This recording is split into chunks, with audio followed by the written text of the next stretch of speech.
Minute here.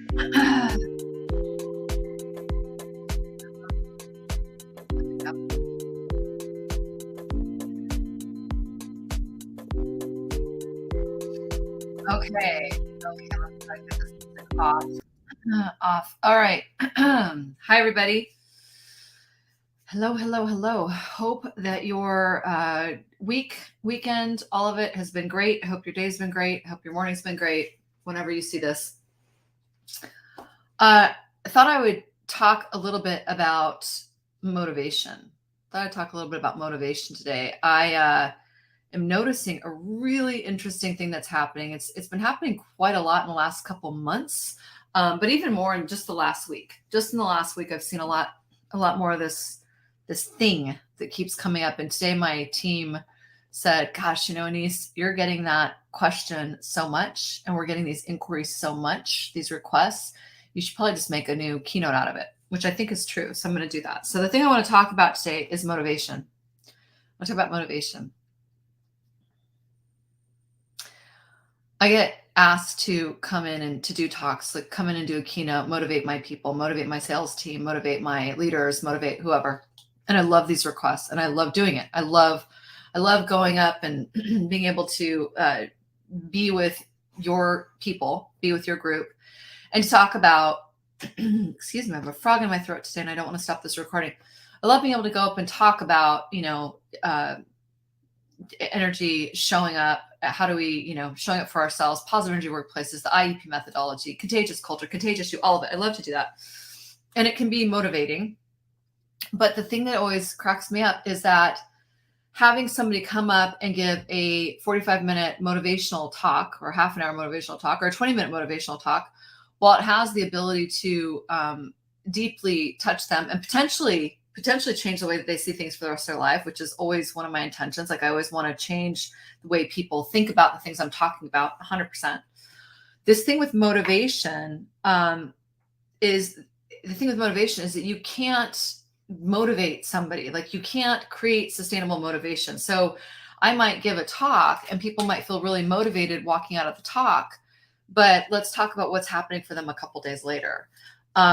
We just had this happen. We had a couple meetings this week with prospective partners. We had a executive roundtable as well, where we've got a bunch of business leaders to kind of talk about what was happening. And one of the things I keep hearing people talk about is how frustrated they are because they keep bringing in, coaches and speakers and teachers to motivate their staff. And then the teachers leave or whoever leaves. And for whatever reason, it didn't stick.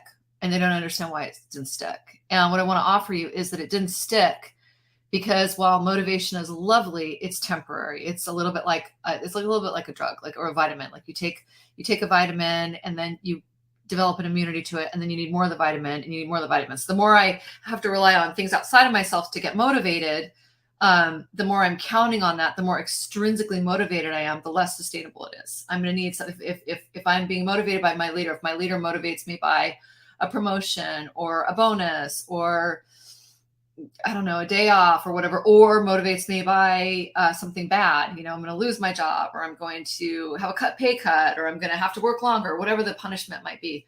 If I'm motivated by that motivation is completely external. It's not intrinsic. And so therefore it's going to only work temporarily. So what you want to start doing instead is you want to really start looking at motivation of how do you get your people and yourself to be motivated from the inside out so that it's internally sourced. And there's a lot of ways that we do this with our clients. There's a lot of ways we do this with our students, but the motivation has to be intrinsically motivated.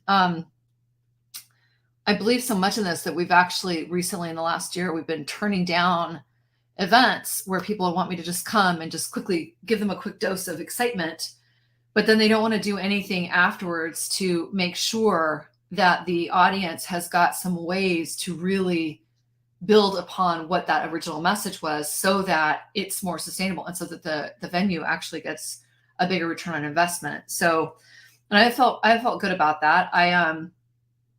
I felt good about that because I believe if we're not really tending to the deeper parts of our people, of our audience and whatnot, if we're not truly attending to that inside part that makes it more sustainable, then it's nice, but it's not, I don't think it's the best use of anybody's time. So I just want to offer that today.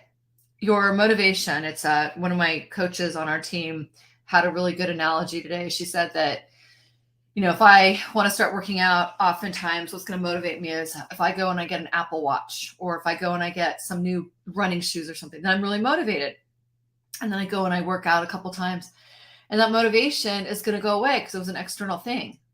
So then I need the next big thing. Now I need the fancy running water bottle or whatever. And so with everything that I motivate myself from the outside, I am going to need more to motivate myself from the inside. And the way to get around that is actually to start looking at what is intrinsically important to me.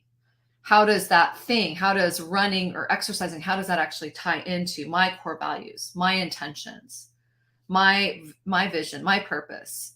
This is what we call the essential you in the IEP work. We call the values, the vision, the purpose, the authenticity of the leader, the core intentions, the person being 100% them and what's important to them. We call that the essential you. So you have to motivate from the place of the essential you. That's an inside game that can't be done sustainably from the outside.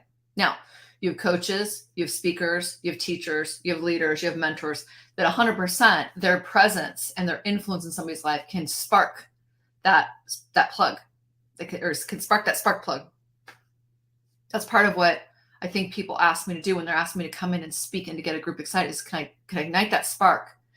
The thing I'm wanting for everyone listening to this is ignite the spark in your people, but then make sure that you are doing things and building things in that are going to help them keep that spark alive, but even more importantly, help them tap into the part of them that's going to keep the spark alive on its own.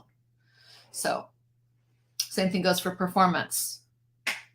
Same thing goes for accountability. You can't motivate people to be accountable. I mean, you can. They're going to lose their job if they're not accountable. They might get a bonus if they are accountable.